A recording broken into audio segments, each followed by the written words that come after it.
Greetings BookTube, Sean here, hope you're all doing well today. I am going to do the first of a series of 3 videos, review videos of which I'm going to call my Nonfiction November highlights. Rather unimaginative, but I know, but these are going to be the reviews of the best books that I read during Nonfiction November. I had a great Nonfiction November actually. I read 7 books, which is more than double what I would normally read in terms of nonfiction in the average month. And the other great thing about it was that none of them were below 3 stars, including the fact that I had 2 excellent 5-star reads, which I'm going to cover off in review number 2 and review number 3 respectively. And I just wanted to say a big kind of shout out and thank you to Olive from the channel The Book Olive and Gemma from Nonfic Books for hosting Nonfiction November. As I mentioned in my TBR video, of all the readathons on BookTube, this is the one that I can most wholeheartedly get behind because the principle of encouraging more people to pick up non-fiction is something I wholeheartedly support. I've always kind of complained, whined, griped, whatever term you want to use, that non-fiction is underrepresented here on BookTube, and I hope that Non-Fiction November sparks an interest in some people who've perhaps not in the past read much non-fiction. That means that they continue their non-fiction reading beyond the month of November into next year, because the more people that discuss non-fiction on BookTube, the better, at least for me selfishly. That makes the BookTube experience. Anyway, that's all I wanted to kind of say. So big shout out to Olive and Gemma for being at the helm of this quiet revolution that they're leading to get more non-fiction discussed on BookTube. The book I want to talk about is this one. It is I Was Told to Come Alone by, and I'm probably going to butcher the name here, Souad Mekhennet, I think it is, probably. Subtitled My Journey Behind the Lines of Jihad. So this book is, I would say it's kind of like a mix between a memoir and a kind of behind the scenes of the war on terror, how investigative journalism actually operates in terms of the war on terror, terrorist organisations, and to a lesser extent elements of the Arab Spring are also covered in this book.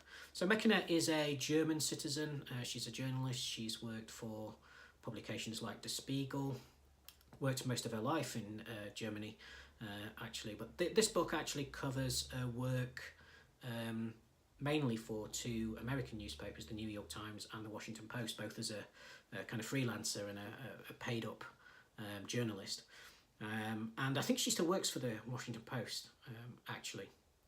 And the book starts with a scene that kind of sets the tone for the rest of the chapters, where she is on the Syrian-Turkish border and she is meeting an ISIS recruiter and for an interview, and so she finds herself bundled into the back of a car in the middle of the night, in the middle of nowhere, to have this interview. And this is what her life has been like, we find out, for the past, over 10, 15 years.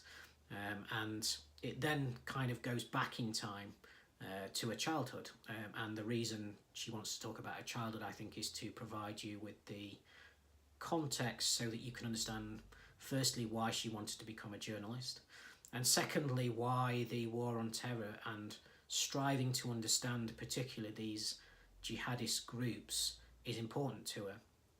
And I think that's sort of explained through her upbringing as a German Muslim. Both her parents are Muslims. Her father is a Sunni Muslim from Morocco. Her mother is a Turkish Shia Muslim who both of them emigrated to Germany for work.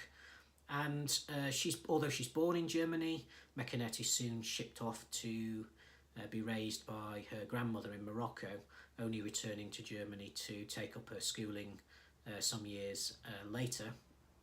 And I think the bit that really kind of explains why she's so interested in not kind of pigeonholing these jihadist groups, in really striving to understand why they think the way they do, is because in her own childhood she found herself subject to some of the same feelings of alienation and feelings of anger that she recognises as being the kind of seeds that are sown with some of these jihadis, the kind of germs, if you like, that grow into the virus of kind of radicalisation.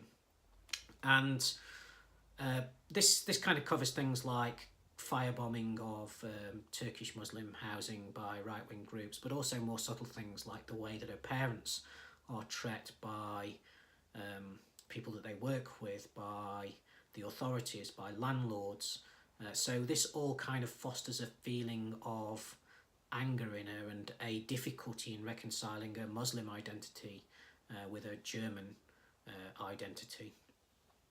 And I think it's a recognition that if she was surrounded by a different environment, if she didn't have her parents there, if her parents were not as involved in her life, if it was a broken home, if she didn't have her siblings, that she recognises that she herself could have been a candidate for radicalisation.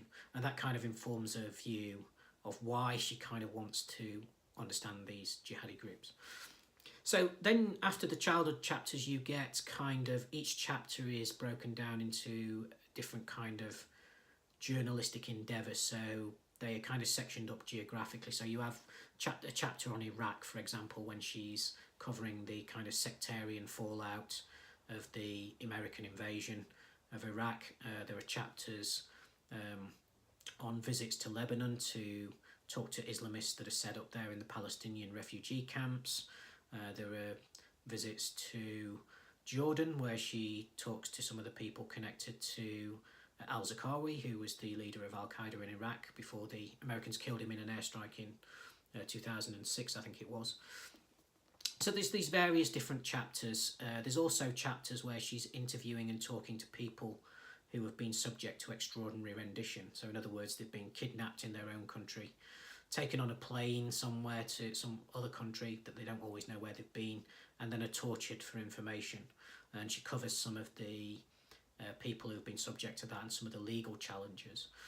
So subsequently, she also gets involved in some of the Arab Spring moments. So she's in Bahrain with the uprising there.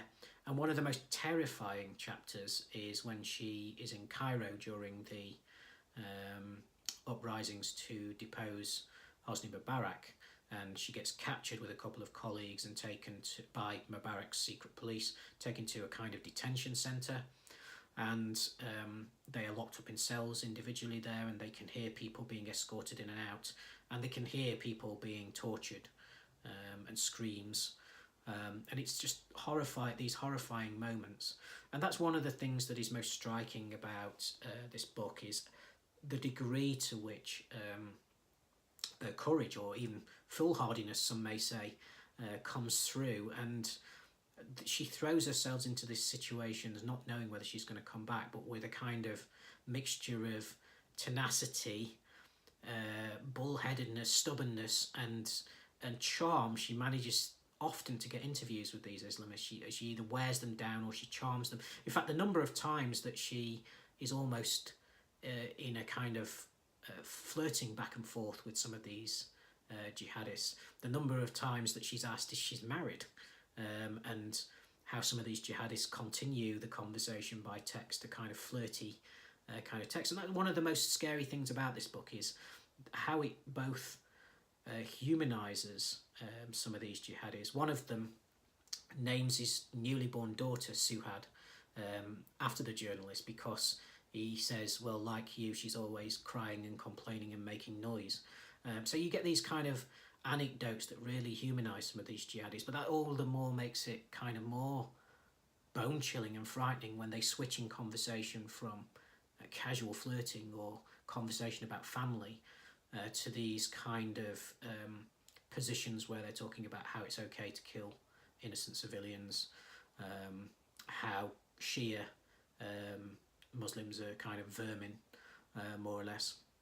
And that's another striking thing about this book, the extent, which I had not appreciated, is the extent to which the hatred runs really deep in terms of the Sunni kind of Islamist groups and the Shia. Even more than the Western allies in some cases, the Shia are rated even higher as an enemy, are seen as kind of subhuman, kind of vermin in some cases.